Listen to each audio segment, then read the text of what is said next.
السلام عليكم. عايزه تعملي حاجه حلوه بس في نفس الوقت ما تكونش مكلفه وتكون سريعه وما تاخدش معاكي وقت. عندك عيد ميلاد وعايزه تزيني سفرتك كده بحاجه حلوه، تعالي اقولك على وصفه النهارده عملت الليزي كيك. تعالي نشوف المقادير. بس لو لسه ما اشتركتيش في القناه، انا زيزي، ما تنسيش تشتركي وتفعلي زر الجرس عشان يوصلك كل جديد. معايا 3 باكت من البسكوت الساده، اي بسكوت تكوني بتفضليه ويكون طعمه حلو بالنسبه لك. هبتدي ان انا اخده واكسر فيه كده، بس مش هكسره صغير، يعني البسكوتة على 2 أو 3 بالكتير قوي. ماشي، انتهينا من المرحلة ديت، نركنه على جنب ونعمل صوص الشوكولاتة. معايا كوباية من السكر، عليها نص كوباية من الكاكاو الخام غير المحلى، قطعة شوكولاتة وقطعة زبدة، وهقلب كل دوت وارفعهم على النار لحد ما يغلوا معايا غلوتين كده، غلوتين بالظبط مش اكتر من كده. هوريكي شكله دلوقتي. بصي كده كان تمام وخلاص، هسيبه بقى لحد ما يبرد. اوعي تنزلي الصوص في المرحله ديت على البسكوت وهو سخن، لان البسكوت هيتعجن منك، وانا عايزه البسكوت بتاعي يبقى ليه شخصيه وقوام في الليزي كيك.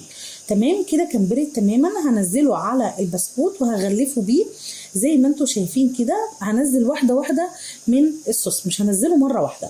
وعندي الصينيه بتاعتي كده هنزل بيها بالبسكوت بتاعي، وهبتدي ان انا اساوي في طبقه البسكوت ديت واضغط عليها علشان لما اجي اقطعها واقدمها تديني اشكال متساويه، ما يبقاش كده، لان طبعا لسه هحط عليها طبقه تانية، فلو حطيت عليها طبقه تانية وهي مش متساويه هيبقى شكلها مش ظريف معاكي.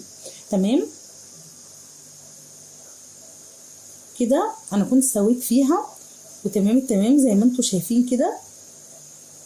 ماشي، وهبتدي ان انا اغطيها وادخلها التلاجة لمدة نص ساعة مش اكتر من كده، على ما احضر معايا الجناش بتاعي.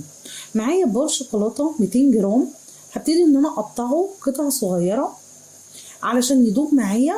ويفضل ان البار دوت ما تكونيش حاطاه في التلاجة، يعني يكون بره التلاجة عشان يبقى سهل التقطيع ويدوب معايا على طول في اللبن بتاعي. معايا نص كوباية من اللبن المغلي سخن جدا يعني، بس مش عايزه اقولك يكون ايه، مش بس دافي. هنزل عليها بنص كوبايه من اللبن وقطعه من الزبده، للاسف الكاميرا كانت قطعت. لازم تحطي قطعه من الزبده علشان خاطر تخلي لون الجناش معاكي حلو قوي وبيلمع. هبدا ان انا ادوب. بصي الجناش بتاعي بعد ما خلصته بسم الله ما شاء الله، بصوا لونه حلو ازاي وبيلمع. تمام، هسيبه شويه لحد برده ما يبرد، وهبدا ان انا انزله كده على طبقه البسكوت واساوي فيه زي ما انت شايفه كده. بعد ما خلصته انا هدخله في التلاجة اقل حاجه لمده 6 ساعات، ويا ريت لو سبتيه لحد تاني يوم هيبقى احلى معاكي. تمام، اغطيه كده وهدخله التلاجة زي ما انا قلتلك اقل حاجه 6 ساعات. بصي هنا بعد ما خرج من التلاجة انا سبته تاني يوم على فكره. بصي بسم الله ما شاء الله حلو جدا، ماسك نفسه. هتيجي تطلعي القطعه بتاعتك هتبقى ايه، متساويه. زيني بقى باي حاجه، سوداني، بندق، اي مكسرات عندك. ممكن تزيني مثلا بكريم شانتيه لو عندك مناسبه، يعني دي لعبتك انت بقى. تعالي بقى نقطعها مع بعض ونشوف قد ايه شكلها متساوي وحلو، وكمان طعمها يا بنات خطير، حلوه قوي بجد، هيعجبكم جدا، كانك بتاكلي قطعه جاتوه انت جايباها من بره. بصي بسم الله ما شاء الله متساويه مع بعضها والقطعه طالعه كده، يعني بصوا خطير. اتمنى ان انتوا تجربوه، يا رب يعجبكم. اشوفكم على خير الفيديو الجاي. باي باي.